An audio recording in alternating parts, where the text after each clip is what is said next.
હોળીને રાજી ખુશીથી બધા પરિવાર ભેગા થઈને ઉજવો તો મોટો તહેવાર કયો? હોળી બનાવે. હોળી. હા. બરાબર. દિવાળી કરીએ. દિવાળી.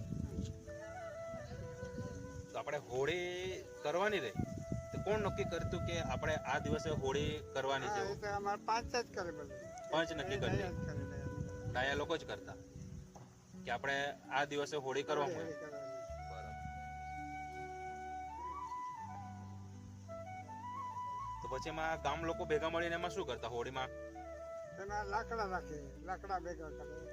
કોઈ વાંસ લાવતા હતા હમ નાખે એ વાંસ વસ્તુમાં મૂકે વચમાં મૂકે. મૂકે ઘડી હમ. અને લાકડા રાખે ને હળગાય બધા ભેગા થઈને ભેગા થઈને પછી નારિયેળ નાખે નારિયેળ નાખે. બધા ભેગા થઈને જ કરતા. બધા ભેગા એકલા ના કરે ને ભેગા કરે. ગામ એટલે કુટુંબ બધા. કુટુંબ. ગામ એટલે આખું કુટુંબ છે.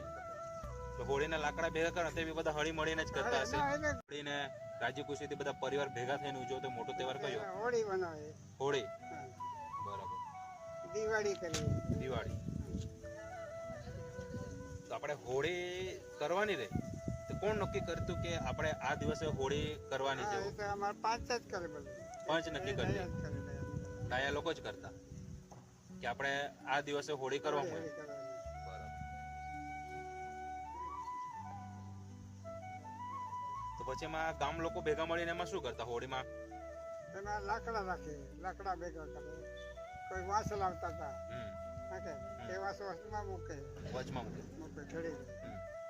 અને લાકડા રાખે ને હળગાય બધા ભેગા થઈને ભેગા થઈને પછી નારિયેળ નાખે નારિયેળ નાખે. બધા ભેગા થઈને જ કરતા. બધા ભેગા એકલા ના કરે ને ભેગા કરે. ગામ એટલે કુટુંબ બધા. કુટુંબ. ગામ એટલે આખું કુટુંબ છે. તો હોળીના લાકડા ભેગા કરે તે બી બધા હળી મળીને જ કરતા હશે. ના, એટલે